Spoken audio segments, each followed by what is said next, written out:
Hey guys, let's just finish up what we didn't quite finish today in class. These last 3 slides from our chapter 12 presentation on settlements and services. I know central place theory seems like a big all-encompassing thing. I promise if you make sure to read key issues 1 and 2 in chapter 12 of your textbook and then go back through these slides, they'll probably make a lot more sense.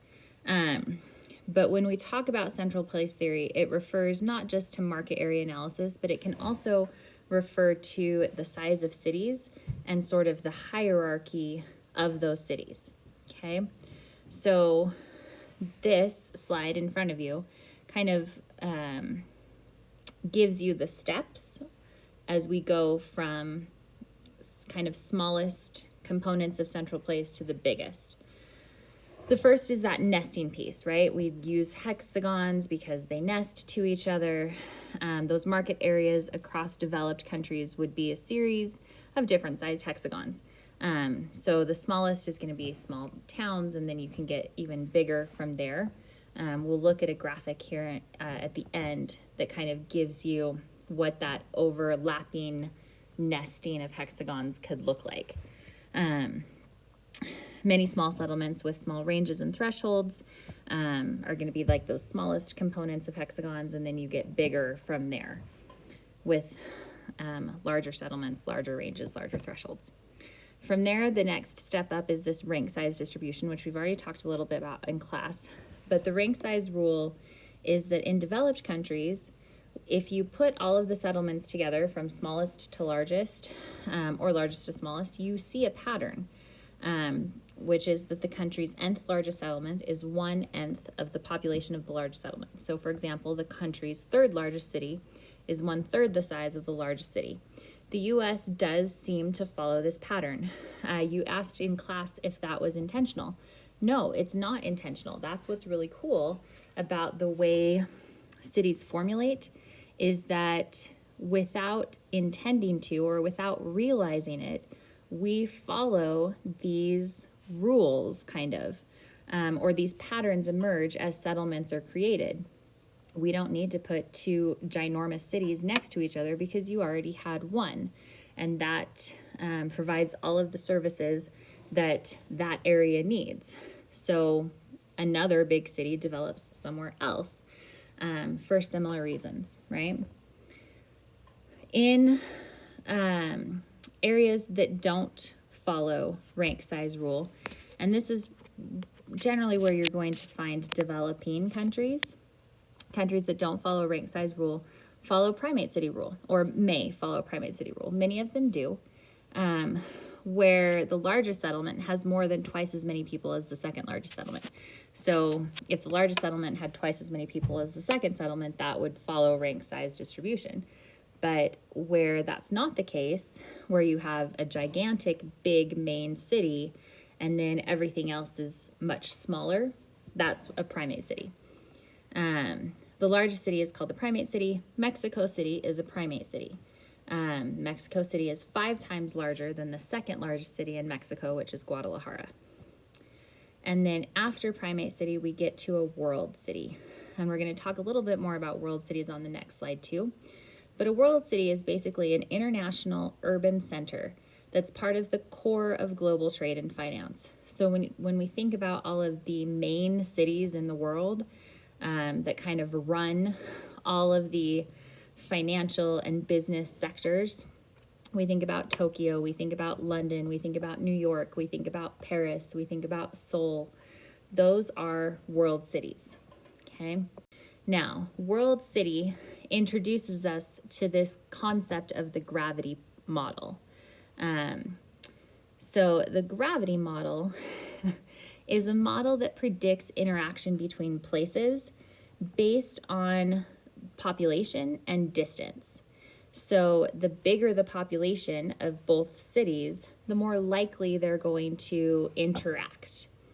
The bigger the population and the closer, the even more likely they are to interact. The concept that spatial, let me turn my pen on here. Spatial interaction increases as the size and importance of the places become greater. and it decreases as the distance grows. So the closer and bigger they are, the more likely they are to interact. The smaller and further they are, the less likely they are to interact. So for example, my tiny hometown of Ukiah, California, and my hometown now of Harriman, Utah, has very little to do with each other because they're both small and they're far apart from each other. Now, my home city of San Francisco and my current home city of Salt Lake City has a lot more to do with each other just because of economics and business interactions, that kind of stuff. Does that make sense? When we think about world cities, it's this concept of a gravitational pull. And the gravity model, actually, we borrow that concept from physics, from gravity. So when we think about the gravitational pull of objects, the bigger they are, the more they attract things into their orbit or into their realm. They're more influential and thus they're more important. So if we think about the sun, right? The sun is the biggest object in our solar system, so big and so important that it actually has 8 planets that have fallen under its orbit. New York City, a world city, would have a similar impact. Because it's so important, because it's so big, because it's so influential, we have lots of other cities that do business with it, that interact with it. Okay, London falls into that category, Tokyo, all of the world cities have those same elements. Okay, and the last slide that we didn't get to, this is, so normally in class I would have you guys discuss it with each other and see if you could explain it. But what this is this kind of honeycomb looking thing is central place. So this is a visual depiction of central place theory on a bigger scale. Okay, so you notice all of the small little hexagons, right? These little guys are the smallest, and they connect with that gray grid. And then we have slightly bigger ones that are the yellow ones, and then slightly bigger ones that are the orange ones, and then the biggest ones are these red ones. They all overlap. They all represent a different threshold and range, a different center point, right? You'll notice some of them are cities. These guys are the cities, which are the main nucleus of the big red hexagon. The smaller towns are the main nucleus of the orange hexagons, right? And notice there's orange hexagons that overlap with the red hexagons. Here, let me use a different color so we can see a little bit better. We'll use green. The orange hexagons overlap, right? The little gray ones also overlap. And so you have one city that has many, many, many little gray hexagons within it, many of these hamlets, a few fewer villages, some towns in there as well, and then the main city is going to be your central place, right? All of these exert different thresholds and ranges depending on their size, which is why there's so much overlap. The town has more of a wider threshold and range than the hamlet does. The city is wider than the town, right? Does that make sense? So you can see all across every settlement pattern in the United States can be set up in this very similar way. Now, does it all follow exactly this diagram? No, of course not. But the model is made to show us how the relationship between these different sizes of settlements can occur.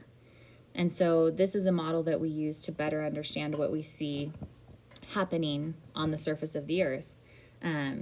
It's like an example or a template, when in reality it's not quite this clean and neat and perfect, right? But it does give us a better understanding of the relationship between the sizes of settlements and how those sizes are impacted by the threshold and range that they each include. All right, so with that, we are going to end the presentation for chapter 12, so nice job. And then I'm going to create a new video for the things that we need to cover for chapter 13 that we haven't gone to yet. This next video is the one you're going to watch in order to better understand how to place spoons for our Unit 6. Okay, it's going to introduce all of our different city models, which is a super important component for this unit. So stay tuned for that next video and just go ahead and click on it and watch that when you are ready. And I'm signing off this one for now.